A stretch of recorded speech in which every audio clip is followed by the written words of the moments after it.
Warning: this video contains images or patterns that may trigger trypophobia, the fear or discomfort caused by clusters of small holes or bumps. If you are sensitive to this, please proceed with caution or consider skipping this content. You have been warned. How Fish is Made is a surreal and darkly humorous indie game created by the developer Wrong Organ. Released in 2021, it's a short, narrative-driven experience that blends existential themes with absurdity. Before diving into the surreal depths of How Fish is Made, it's worth noting that this seemingly absurd and grotesque game serves as a thematic and narrative prequel to Wrong Organ's 2024 horror title, Mouthwashing. While at first glance the two games might seem disconnected, the factory's unsettling machinery, the fish's philosophical musings, and the central theme of choice all lay the groundwork for the deeper, existential horror explored in Mouthwashing. Think of this game as a strange yet essential prologue, a bizarre plunge into the questions of purification, transformation, and the burden of decisions that linger far beyond their moment of choice. And before we get started, I just wanted to take a moment to thank everyone for the amazing support on my last video about mouthwashing. It did so well and currently has 5,000 views. Your love and feedback mean the world to me, and I appreciate every one of you who took the time to watch and share.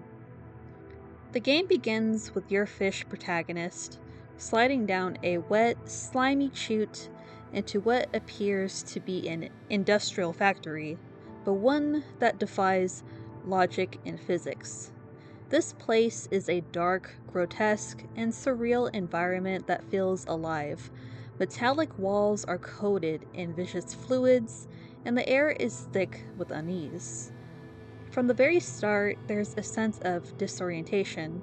Your fish, still flopping as it moves, must navigate this unsettling space with no clear purpose. The lack of explanation about how you arrived there or what's happening immediately sets a tone of existential dread. Early in your story, you meet another fish, presumably a sardine, battered and resigned, who poses the central question of the game: will you go up or down? This fish doesn't explain what the choice means. Instead, it offers cryptic thoughts of the futility of life. The monologue of the game is laced with absurd humor and hints of despair, setting the philosophical tone of the game. This moment introduces the game's core mechanic, interacting with other fish and pondering the meaning of your decisions. The second fish you encounter simply repeats up up up, without offering an explanation. It compliments your intelligence, suggesting you're clever enough to understand the choice. However, if you disagree with its stance, it becomes distant, muttering only that it wonders what fate awaits you. The third fish is trapped inside a piece of garbage, which it proudly declares to be its throne. It insists that you should go down, but when pressed for a reason, it dismisses your inquiry, claiming the answer is far beyond your comprehension. The fourth fish is trembling with fear. Unlike the others, it doesn't debate or philosophize. It simply directs you, terrified, towards one of the choices. Its urgency hints at something it knows but cannot explain. As you descend further, you fall into a pit and encounter the fifth fish. With a tone of reverence, it asks, "What do we do to deserve such glory?" Its cryptic question lingers, implying a mix of awe and resignation about the situation you're all in. The sixth fish greets you enthusiastically, its optimism almost disarming. It's trapped in the grinding gears of the factory machinery and desperately pleads for your help. It wants you not to press the big red button nearby, yet the cruel irony is that the only way to proceed is to press the button, which horrifically slices the fish into pieces. The seventh encounter is different. A parasitic entity, introduced as Friendo, has taken over a host fish, eating its tongue and now speaking in its place. Friendo radiates an unsettling cheerfulness, declaring its deep passion for friendship. It even bursts into a bizarre dance and song to prove its enthusiasm. However, if you dare criticize the performance, Friendo snaps back, sneering, "Are you stupid?"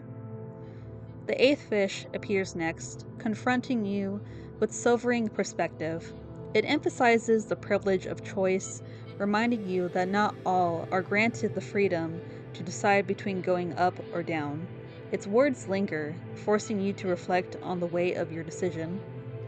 Finally, you meet the ninth fish, sitting motionless in a state of paralyzing fear. It confesses that it has been watching countless others make their choices, up or down, but is itself too afraid to act. The weight of indecision has consumed it, leaving it as nothing more than a spectator to the flow of fate. Eventually, you reach the end of the factory, a branching path where you must make the ultimate decision. Will you go up or down? The game gives you no hints about what either choice means or what consequences they may bring. It's a moment that forces introspection. Is up an escape, a transcendence, or a false hope? Is down a surrender, a return to the cycle, or an acceptance of fate? If you choose up, the game gives a piece of monologue and you become a big fish that looks rather grotesque. If you choose down, you are shown the same exact monologue and instead become a sandwich. How Fish is Made is an allegory rich with themes that invite interpretation. The game questions the meaning of existence, the nature of choice, and whether life has inherent purpose. While the game centers on the decision of up or down, it implies that both paths may lead to the same destination. This raises questions about the weight of our decisions and the role of fate versus free will. The absurd humor and grotesque setting highlight the randomness and chaos of life, encouraging players to find meaning or not within it. The factory symbolizes the unending cycle of existence, consumption, and production, with fish representing individuals trapped in the system. How Fish is Made is a short but impactful game that blends existential dread, absurd humor, and grotesque beauty into a unique narrative experience. Its story is intentionally ambiguous, forcing players to confront their own beliefs about life, choice, and meaning. The beauty of the game lies in its ability to leave a lasting impression despite its brevity. Now, we will be breaking down what each fish represents and how their behaviors reflect broader themes. The second fish's insistence on going up and its vague warning about disagreeing symbolizes a dogmatic perspective. It represents the belief that any deviation from prescribed ideals, choosing down, will lead to punishment, akin to the concept of eternal damnation. It embodies the fear-based authority often tied to rigid ideologies. The third fish claims to be intelligent, while misusing words and perched atop trash it calls a throne. This fish represents flawed authority. It pretends superiority and wisdom, yet offers no meaningful guidance, highlighting how authority figures can be just as fallible as those they claim to lead. This fish critiques the hollow foundations upon which some people build their power. The fourth fish, trembling and afraid, this fish symbolizes the anxiety of the unknown. It reflects a common human fear. uncertainty about the future and what lies ahead. Instead of making a decision with confidence, it is driven by fear, representing those paralyzed by the unpredictability of life. The fifth fish, by asking, "What do we do to deserve such glory?" represents criticism and interpretation. It looks for signs and tries to decipher meaning in situations without tangible evidence. This fish reflects those who critique life's events or attempt to find divine or external significance even when such connections are tenuous. Stuck in the gears and pleading not to press the red button, the sixth fish symbolizes suffering and the unintended harm we cause others. Pressing the button becomes an unavoidable action, one that causes pain despite our reluctance. This fish forces us to confront the guilt of hurting others and the necessity of moving forward, even when burdened by such actions. Friendo, which is the parasite that speaks on behalf of the seventh fish, its host, is a parasite that takes over the host's voice, symbolizing how abusers often silence victims and speak for them. Its cheerful demeanor and performance, designed to win favor, mask its true nature, reflecting the way abuse is often hidden behind charm or false positivity. The eighth fish, with its profound statement about the privilege of choice, represents enlightenment. It acknowledges that having the ability to choose whether to go up or down is a gift not everyone is afforded. This fish embodies wisdom and self-awareness, standing as a contrast to the fear, manipulation, and uncertainty seen in others. The ninth fish, who chooses not to choose, represents passive observation. By sitting on the sidelines and watching others make decisions, it hopes to gain insight. However, its paralysis highlights the drawbacks of excessive caution and overthinking, observing as a reminder that inaction can be its own form of failure. Afterwards, the game gives you the option to play the DLC, where you play as a ball of fish. This DLC is a preview of Mouthwashing, which is called The Last One and Then Another, released on September 2nd, 2023. This DLC introduces a new gameplay experience where players control a fish ball that consumes surrounding objects to grow its size. Notably, the expansion features Captain Curly, a character from Wrong Organ's subsequent game, Mouthwashing, providing additional backstory and connecting the two games' narratives. When the DLC section begins, you roll through the room, absorbing various scraps of trash. Soon, you encounter a fish that willingly asks to be consumed. Once you oblige, the fish becomes part of your growing mass.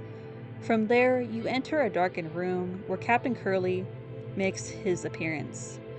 When Curly appears, he says, "It's easy to get on this boat when you have to. You say to yourself, this is just temporary, just until I get what I need. Got bigger things planned." And then suddenly you're 1 year in, 5 years, 10. First I couldn't stand the constant noise. Now I can't sleep without it. A lot of things can't follow you out here, but it also means the outside world moves on without you. Won't even notice until it's too late. Easy to get on, hard to leave. Afterward, you enter a hole and encounter a fish happily eating cake. When you approach, it warns you not to touch his cake. As you ask him to join you, he refuses, claiming that the happiness is his alone. Despite his protests, you consume him, and just before he's absorbed, he yells, insisting that he was meant to be the biggest fish.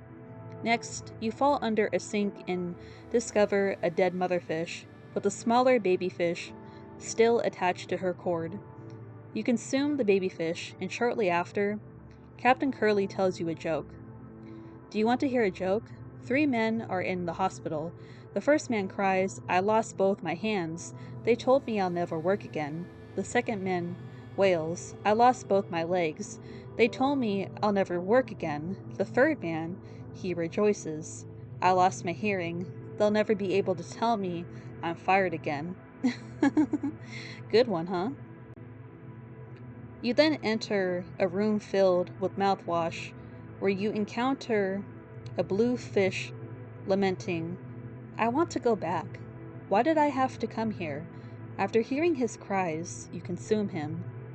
Seeing Curly for the third and final time, he says, "Next comes Spite." First it stares back at you in the mirror. Then it's those around you. They're wearing your face, and you theirs. You know, he joined because of me. What were the words I used? Right. It's a great opportunity. Easy money, just a trip or two. Someone else's words in my mouth. Hey, worked on me as well, right? Change hurts, but worse things fester for a long time. I told him as much. I tried, I really did. We're defined by our past, but not slaves to it. We said tomorrow will be different. Today would be the last day, the last one, and then another, and another, and another, and another. Now, just like how I analyzed the fish in the base game, I'm going to be analyzing the fish that show up in this DLC. So first, we are going to talk about the fish eating cake, which I like to interpret as Jimmy, because the fish eating cake indulges in his selfishness and savoring the cake all to himself. Despite your plea not to consume him, this moment symbolizes the game's conclusion, where Jimmy ultimately takes his own life. The fish with the baby represents Anya, symbolizing the connection between life and death as you consume the baby fish. And, well, also because she was pregnant, but this moment adds depth to the game's themes of loss and transformation. The fish in the mouth-washing room represents the crew members of the Tulpar as a whole, reflecting their collective despair and longing for escape from their situation. I hope you guys enjoyed this deep dive into how fish is made and its connection to mouthwashing. If you did, don't forget to give this video a thumbs up and hit that subscribe button for more content like this. I'd love to hear your thoughts on the connections between these two games, so drop a comment below and let's chat. Also, thank you again for the incredible support on my last video about mouthwashing. It's amazing to see it hit 5,000 views, and I appreciate each and every one of you for your love and feedback. Thanks for watching, and I'll see you in the next one. Stay curious and keep hopping along with me. Bye.